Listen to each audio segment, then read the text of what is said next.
the university. Students are afraid to get help, and when they don't get help, it's life-threatening. A silent protest at the St. George campus resonating with dozens of students. Plus, let me be perfectly clear, Speaker. There will be no involuntary job losses under our plan. could 1,000 teaching jobs be on the chopping block? That's the fear after the Ford government's decision to increase class sizes. And Mississauga's Bianca Andreescu making history. The 18-year-old winning it all at the Indian Wells tournament. Her fans here at home not surprised by her success. Good evening, I'm Mike Wise. A sit-in at U of T this afternoon. Students making a sobering case for more mental health resources. They say 3 students have taken their own lives over the past year, the latest just over this weekend. Our Taylor Simmons was at the protest. Dozens gathered outside the offices of U of T's president, moved by the recent suicide of a student this weekend. They say one of 3 over the past year. I'm here because unfortunately I lost a friend who went to school with me last year to suicide. The university puts a lot of stress on you to do well, to succeed at life. It's sort of seen as a predecessor to what's to come next, and you're worried about failing. Many saying enough is enough. They then entered the building, taking over the hallways, demanding the school offer more mental health supports for students. To set up more accessible websites, to set up more time slots, more hours, more counselors. Getting an appointment at these facilities takes sometimes weeks at the university, and I feel like there has, especially in terms of mental health issues, we need immediate responses. The students eventually tracked down the president to give their demands in person. The university says it already offers counseling and workshops based on need, but there's only so much they can do. We can continue to throw counselors, psychiatrists, medical doctors at this issue, and it's never going to be enough. We've got to get out in front of it. We've got to skills build. We've got to give them opportunities to develop better coping strategies. They need to be more connected with others on the campus. Students say they could start by admitting there's a problem. It's been U of T's trend to kind of not acknowledge and address the suicides which take place here. Meantime, students say they'll lean on each other. So please look out for your friends, check in, look out for yourself. If you need help getting help, ask. Students at today's sit-in say this is only the beginning of their advocacy. They've asked the school to set up public consultations so they can give their feedback on the school's mental health policies. Taylor Simmons, CBC News, Toronto. A teenager has been taken to hospital with life-threatening injuries after he was struck by a vehicle in North York this afternoon. It happened around 4 o'clock at the intersection of Leslie and Finch. The teen is being treated in hospital. And police releasing a photo tonight of a man wanted for deliberately placing a suspicious package at Broadview Station this morning. That's what may have messed up your morning commute. The man is being identified as 53-year-old Kamal Badri. He's wanted for public mischief. Upon further examination of the package, the officers made a decision to evacuate the immediate area for public safety and notified our specialty units to come for a further examination of the package. The investigation this morning suspended service on the subway, buses, and streetcars to and from Broadview Station for about 5 hours. The TTC running shuttle buses along that section of Line 2. Police also closing the street down as a precaution. The package was eventually deemed not hazardous with no threat to public safety. We have the story now of a man who is disappointed in his fellow subway riders. He says he was the victim of an unprovoked attack on the subway early Saturday morning after he got off the overnight shift. His family is now speaking out after they say no one offered help. His fellow passengers leaving the 65-year-old to fend for himself. Makta Gebrselassie has that story. He keep kicking him. Kick and punch him. Since the Saturday attack, J. Primitivo Augustine has been in bed with fractured ribs. His sister-in-law is helping him tell his story. He's playing his game, and then the attacker just grabbed his glasses purse, and then so he threw it out. So of course my brother-in-law go and get it back to pick it up, And then he said, don't fight with me, don't fight with me. That's when he started fighting. The attacker hit him. He asked help. There's another 3 persons. There's only 5, all of them in there. That's what he recall it. And those 3 people stepped out in the train. So the attacker kept hitting him. So he's crawling his body on the ground. And during this attack, he was screaming for help? Yes. And nobody helped him? Nobody helped. And then since that time, those 3 people left on that cubicle, step out in there, because I guess the train opened already. They left because they don't want to be part of that, I guess. And he was left alone with the attacker? That's right, just 2 of them. And then the time the next station opened up, the attacker told him to get out in the train. So what he did, he stepped out because he's worried his safety. So he stepped out, so he's staying there, bleeding his nose because he's bleeding. He believes he got out somewhere between Coxwell and Maine, and still in pain, he got on the next train to Warden. His goal was to get home and get help. As an older person also, and you don't really speak in English, you ask requests already for help, not even one of you, not even one person coming and help you. That's a frustration for you. This is him in the hospital. A police report has been filed and the TTC has been contacted. The family is hoping this time those witnesses will do the right thing and come forward. Please try to help out, because this is a community, this is our family, and we're supposed to unite together as one. That's the only thing I would like to ask to community, to help each other, especially in time of needs. Jay Primitivo says what he remembers about the attacker is that he was taller than him, that he was muscular, and that he had a dark jacket. He also says he was wearing white shoes. That's what the 65-year-old was looking at as he was being kicked on the ground. Magda Gebre-Selassie, CBC News, Toronto.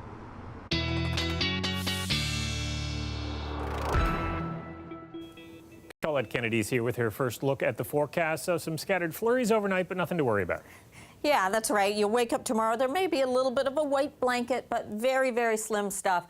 In terms of what's happening overnight tonight, we have a system moving through. It doesn't have much moisture associated with it, and it doesn't have much punch either, so not much lift with this. So as this trough moves through, see a little bit of flurries to a bit of a dusting through the overnight hours, and then shouldn't impose a problem, by the way, on the morning commute. But then as we go into tomorrow afternoon, I do want to let you know still some instability left behind, so we could see a little bit of light mixed precipitation, or especially closer to the lakeshore, it should be rain showers that we'd be experiencing, and that's into the mid-afternoon to the later afternoon hours, and again light stuff, and then that moves out. So your outlook looks like this. Overnight tonight, -3, that passing trough, and then look at the high tomorrow, 6 degrees, a very pleasant day with the chance of a mix or a few showers out there. The winds will be light from the south, but that southerly flow is helping that temperature to go up, and it's going to be warming from there even more this week as we're going to be welcoming the first day of spring. I'll have that forecast coming up, Mike. I can live with the 6, but if it's getting warmer, even better. Thanks a lot, Colette.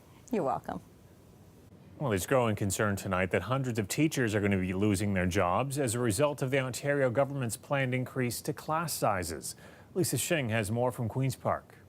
Outside Harvard Collegiate High School in Toronto, we asked students for their take on larger class sizes. That means there's not as much one-on-one help with teachers. They're not really thinking about the students as much as they're thinking about money. It's just better to work in a classroom where there's less people because it's easier to have conversations and discussions. Starting next fall, high school class sizes are going up from an average of 22 students per class to 28. During the announcement last week, Ontario's education minister promised, "Our strategy will not see one teacher lose their job." Today, a bit of a tweak to that message. There will be no involuntary job losses. Lisa Thompson says that means positions will be eliminated through retirements and resignations. We have to take a look at where we measure up with other jurisdictions across Canada. Ontario's secondary teachers estimated 3,600 jobs will disappear. Toronto's public board said that's more than 800 in its schools alone. The NDP wore black in the House today in support of the many teachers who did the same. If a teacher retires and that job is not filled, that's a job loss. What's most important, though, is going to diminish the quality of our children's education. Although kindergarten class sizes will stay the same, Thompson would not confirm if the province will replace kindergarten teachers with early childhood educators. There's no stone unturned at this stage of the game, and we were reviewing all of our options. The province also announced parents could opt out of the sex ed curriculum and choose an online course for those who want guidance on discussing those topics at home. So far, there are few specifics on what the e-learning module will look like, when teachers will be trained, and how these changes will roll out in classrooms. Lisa Shing, CBC News, Toronto. And still at Queen's Park, a damning letter released today alleges that there's possible illegal and unregistered lobbying taking place by close friends and advisors of Premier Ford. Now, the allegations are from Randy Hillier, an MPP who was booted from the PCs last week. Now he's fighting back, also claiming that backroom officials in the party orchestrated his removal. Our Queen's Park reporter Mike Crawley has the details. For 12 years, Randy Hillier was a staunchly partisan progressive conservative. The Eastern Ontario MPP is now lashing out at the party brass over his expulsion from caucus. In this open letter, Hillier launches a broadside, listing 10 reasons why he believes he was ousted and blaming some of Doug Ford's closest political aides. Hillier says those responsible for pushing him out are Ford's chief of staff, Dean French, and Ford's campaign strategist, Chris Froggatt. His comments in his letter are absolutely and categorically false. Hillier says he was kicked out because he refused to get permission to speak with the media. Ford's spokesman says that's false. Hillier also says he was turfed for refusing to give routine standing ovations. Ford's office says that's false too. Hillier's most serious claim, that he was booted for raising concerns about possible illegal and unregistered lobbying by close friends and advisors of the Premier. Ford calls that an outright lie. What possibly illegal and unregistered lobbying has been happening behind closed doors with this government? The NDP wants to call in the cops. The OPP should be the body that investigates it to find whether those allegations are warranted. Although he's gone from the PC party, Randy Hillier remains the MPP for his riding of Lanark-Frontenac-Kingston. He was not here in the legislature today, and he did not respond to a request for an interview. Mike Crawley, CBC News, Toronto. I'm Adrian Chung in Bolton, right next to the Humber River, which flooded over this weekend, turning the streets into rivers, and it's all because of those massive ice jams that clogged the waters. Now residents are cleaning up. We'll have all the details coming up.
Welcome back. We're getting a look tonight at the damage caused by a fire at Pearson Airport. Flames broke out inside a duty-free shop at Terminal 1 last night. Investigators were on scene today assessing the damage. The fire set smoke drifting through the terminal. All flights to the U.S. from Terminal 1 were canceled. We talked to one traveler today who says there was a lack of communication from airport officials. Worst trip of my life so far, yeah, I would say, because I've never been like that long in the airport. I also had my flight canceled like on my way into Canada due to the storm in the U.S. But again, so that was bad. This is the worst. Again, I wish that at least they had a better system in to help people with all their frustration. The cause of the fire is still under investigation. Pearson officials tweeting late this morning that operations have returned to normal. Well, we're also getting a first-hand look at the damage caused by recent flooding in Bolton. Dozens of homes and an apartment building had to be evacuated over the weekend. As Adrian Chung tells us, some residents are questioning how the town and conservation authorities have handled the problem. The sump pumps are working overtime. Nearly everything and everyone in Bolton has had to, as they clean up their flood-ravaged basements and homes. This resident lives less than 50 meters from the Humber River. It came right up to the edge of the house, through that window well. I've lived here for 26 years, and that's the first time the water's come up that high. The water was up to around about here on the furnace, so all this stuff is all junk. This is completely ruined now. Yeah. His tenant says she's lost family heirlooms and pictures. Stuff that's not easily replaced, but you know, I think really we got off way easier or luckier than a lot of people did. Ice jams were reported all along the Humber River on Friday night. Within a matter of hours, the waters had risen over 5 meters. 300 homes had to be evacuated. The fire department says the water has since come down about 2 meters since it peaked on Saturday, but check out this tractor. You can see exactly where the high water mark was right before it froze over. This drone footage shows how far the waters ran. This area of Bolton is a floodplain, causing all the spillage from the river to pool around the homes. The mayor says this is the largest flood in decades. We knew it was happening. We had the apparatuses, you know, everybody was on standby. We were able to activate everybody quickly. What maybe slowed it up a little bit too is we're working in the evening. 8 homes are still evacuated. The mayor says all residents could be allowed back in by Wednesday. Adrian Chung, CBC News, Bolton. Astounding Andreescu. Young tennis players in Canada have a new role model to look up to. I'm Greg Ross at the Aviva Centre in Toronto, where 18-year-old Bianca Andreescu has spent countless hours preparing for her big moment yesterday. We'll have more on her win from Indian Wells coming up.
of the most astonishing performances at a tournament from an 18-year-old you will ever see. What an incredible moment. In our sportscast last week, we followed the progress of Bianca Andreescu at the Indian Wells tennis tournament. Yesterday, the Mississauga team made history, becoming the first wildcard entry to ever win that title and one of the youngest to do so. As Greg Ross tells us, people here on her home court are not surprised by her big win. I'm the, can I say the F word? No, I can't. The effing champion of Indian Wells. Bianca Andreescu was still in a bit of shock after capturing her first WTA Premier Championship Sunday, but it wasn't a huge surprise to those who know her well. She was acting like a professional since she's 14 years old. Andre LaBelle is the national coach for Tennis Canada's junior training program in Toronto and worked with Andreescu from 2015 until last year. He says he was most impressed by the level of confidence she displayed all week, knocking off opponents with far more experience, including three-time Grand Slam champion Angelique Kerber. To go and show Kerber that she wants the title more than her, I mean, that was incredible. LaBelle points to one moment in the match that may have put her over the top. I can barely move out there. Yeah, you know how strong you are. You know how strong you are mentally and physically. Trailing 3-2 in the final set, Andreescu is experiencing pain in her feet and seems to have reached her breaking point until this pep talk from her coach, Sylvain Bruno. You welcome competition. I want this so bad. Okay, that's good. Sometimes you need that voice to help remind you of those things that'll keep you pushing through to the end. University of Toronto professor Catherine Tamminen has a PhD in sports psychology. She says the coach said all the right things in that moment. Her coach really did a great job in reframing, in refocusing her attention and saying, this is adversity, this is a time to push through adversity. But Tamminen says it also says something about Andreescu's mental strength, not only to be able to overcome the adversity, but to do it on such a big stage against one of the game's best. I think that to be able to withstand all of those pressures and to be able to perform consistently at that level is really impressive. It's not something that you just switch on once you get there. It's likely something that is sort of been consistently developed throughout her tennis career so far. Andreescu started this season ranked 152nd in the world. Her goal was to crack the top 100 before the end of the year. After yesterday's win, she's now ranked 24th. Greg Ross, CBC News, Toronto.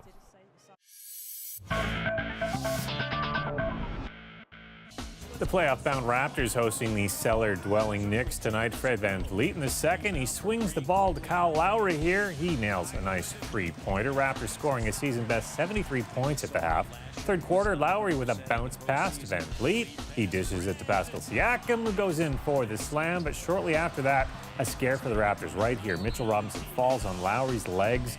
He is in obvious pain. He would leave the game with right ankle soreness and not return. Raptors would go on to win, though, 128-92. That's their 50th victory of the year.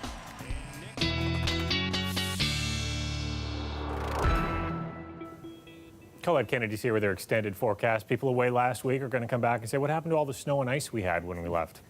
Exactly, Mike, because that's exactly what I did. And it also had me thinking about the lake and how much we're seeing in terms of what's left with ice coverage on Lake Ontario. I took this imagery. This is from NOAA, and this is a visible satellite. It's actually from yesterday. The reason I did that is today we had a little bit of cloud cover and some light flurries kind of over the lake. So this one, you can see the image a little bit better and doing pretty well in terms of what's left with ice, just a little bit. And mostly you're going to find it's down towards the east end there near the mouth of the St. Lawrence, a little bit of ice left there. But our peak coverage this winter, that was near the end of February. 40% of the lake was covered. And then just a few days later, the beginning of this month, we were down to 30%, lost 10% there. And then as of today, down to just about 8%. So you can see what's happened with some of the melt. And we know some of the issues, too, that we're seeing, certainly with melt and ice damming on the tributaries and on some of our rivers. And by the way, just to compare that, the peak coverage last year was 25%. So 40 this year, 25%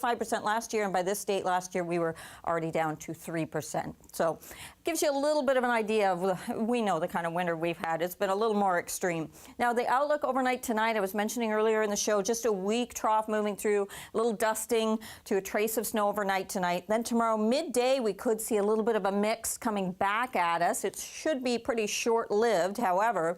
That moves away. And then as we approach Wednesday, most of the day looks good, but clouds will be rolling in. Then later in the day, winds pick up, and this next system will be moving through. That'll bring us some mixed precipitation overnight Wednesday. It'll be gone before Thursday morning. The winds, however, into Wednesday will be picking up. They'll be getting significantly more gusty. But coming from the south to southwest, they're going to hike the temperature up on Wednesday, too, for the first day of spring. Overnight tonight for southwestern Ontario, -2 with that chance of some passing flurries there. And also certainly looking at a mild day tomorrow, 7 degrees. The odd shower certainly possible. -3 tonight around the GTA, and then highs of 5 to 6 degrees. Although midday we could see a little bit of wetness coming through.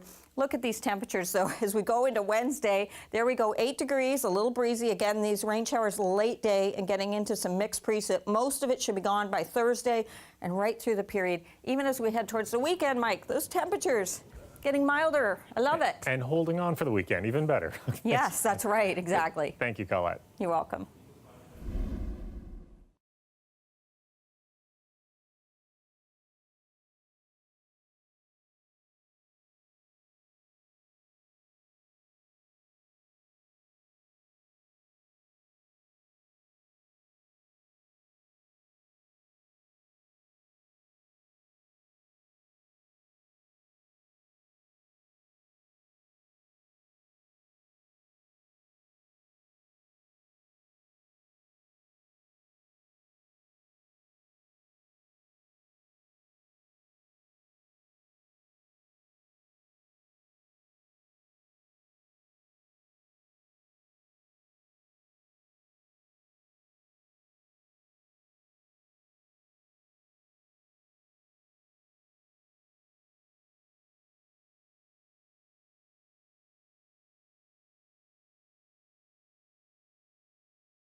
It is a 1941 cartoon reimagined. Disney holding a red carpet premiere for Dumbo in Toronto tonight. Danny DeVito starring in the Tim Burton movie. He says the classic story of a flying elephant is actually timely. And you know, the xenophobia that we all have been experiencing lately, this is we dealt with this in a big way in Dumbo, and I think it's great for adults and great for kids. They're going to be able to open up that dialogue. Why was Dumbo, the way he is? Well, DeVito stars alongside Colin Farrell and Michael Keaton in the film. The original movie was derided for racism and animal cruelty, issues that DeVito says are fixed in the remake. Well, a couple of things to listen for tomorrow. John Cleese is on cue. He'll be speaking with guest host Ali Hassan about his 50 years in comedy, all ahead of his upcoming Canadian tour. And of course, tomorrow is federal budget day. Look for complete coverage on CBC television, radio, online, and all the social media platforms. You can get that starting at 4 p.m. I'll see you back here tomorrow night at 11. Good night.